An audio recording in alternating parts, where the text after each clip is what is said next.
was coming back from the library yesterday, and I went to the donut shop to go pick up a snack for myself. And while I was waiting online, there was this dusty Negro dressed to the nines, and he was trying to solicit money from people. The white guy in front of me tried to solicit money from, turned him down. Then he comes to me talking about, "Can I get $1? I'm short and I want to get a sandwich." And I told the guy I just didn't have it, and he still kept trying to pester people. And what was really crazy about this situation is that this dude was dressed up with a gold chain around his neck, filled with bling, and he had on a pair of brand new Nike Air Force One white tennis shoes.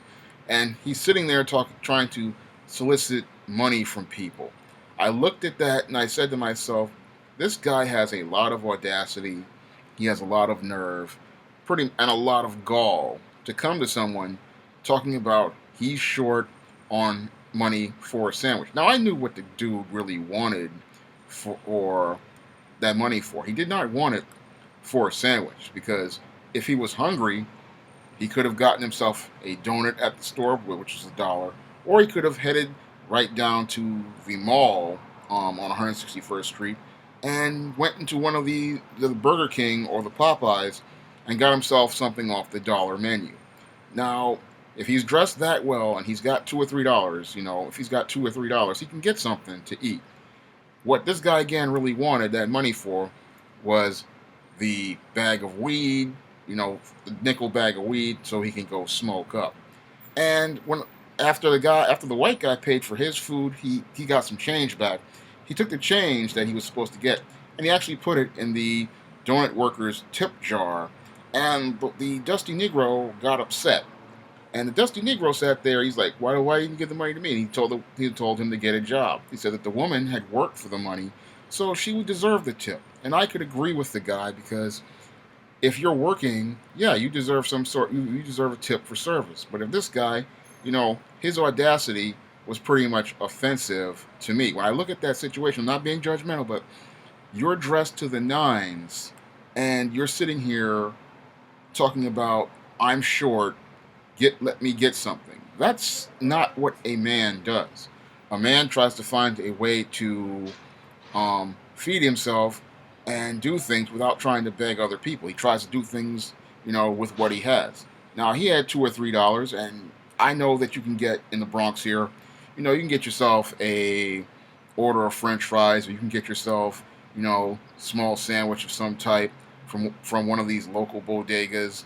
So there were options for this guy, but he just didn't want to take the options. He was looking to take advantage of people, which is what dusty Negroes do. They come to you begging, trying to beg you for change, trying to beg you for yours, and they never want to take responsibility for themselves. They want to sit there and beg you.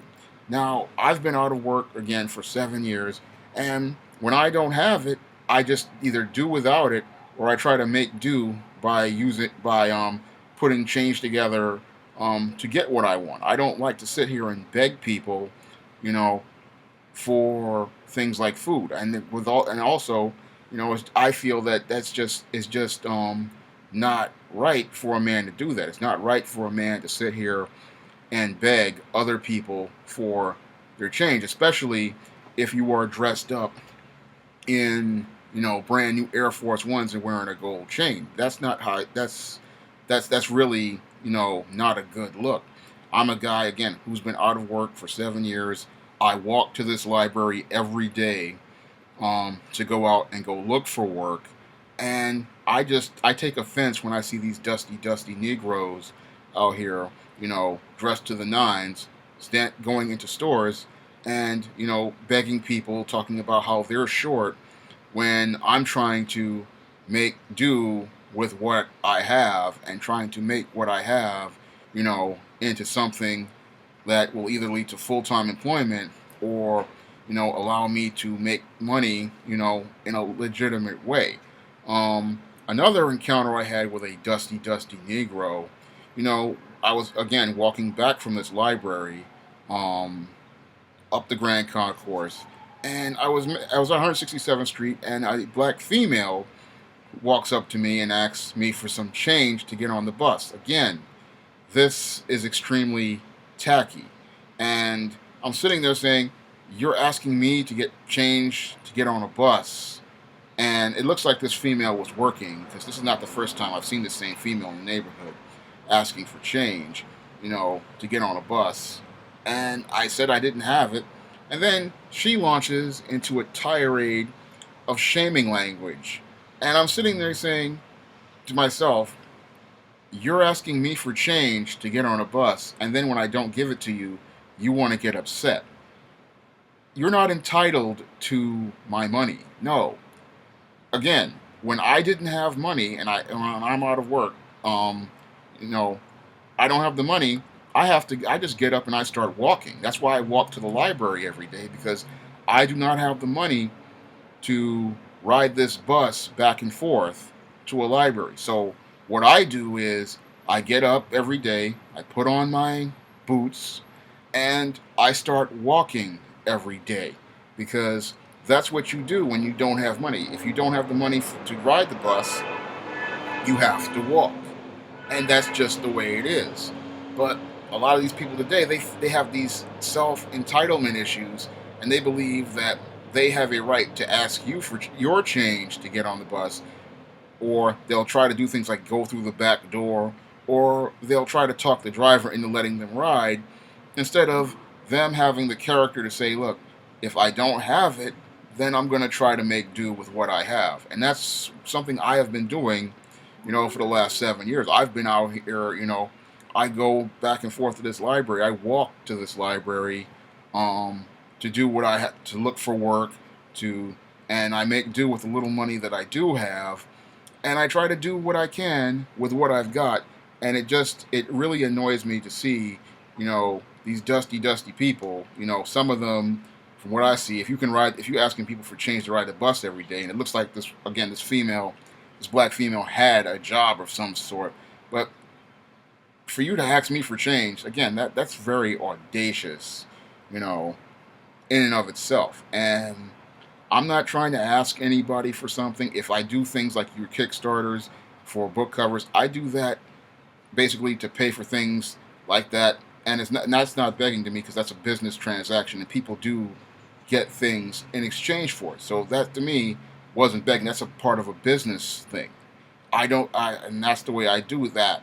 But for you to come here and say that you are asking me for my money, and I'm just supposed to, and then you get upset when I don't give it to you, that's the height of arrogance, and that's the height of dysfunction. Because after I heard her go into that shaming language, I'm like, what incentive do I have to give you my change? And I didn't have any change at the time, because I spent my change on a donut so that I could have a snack.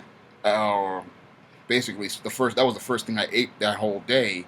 That's what I spent my money on. But you want me to give you my change to get on a bus, when I know, living in the Bronx, how if people want to get on a bus, they'll go through the back door, or they'll talk to this bus driver. And some bus drivers are nice enough that they'll let you on. So again, I know that you don't want my change to get on the bus. I know you want my change, to go get you that nickel bag. And that's the whole thing with these dusty Negroes, is that they sit there and they have this audacity. They're dressed to the nines. They look like they're going to work. Some of them are going to work.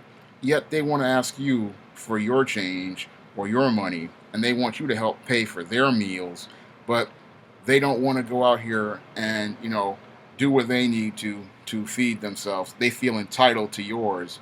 And that's what's so crazy about it. They feel entitled to yours, and they don't want to ever think about getting their own. Because again, if they were really hungry, there are all these food programs, all these social programs. I mean, there's all these resources if they were really hungry, but they really want people's money so that they can go get that bag of weed or that 40 ounce and whatever they want to get. But they don't want to ever go out and work for anything. For them, they think that, this is a good look.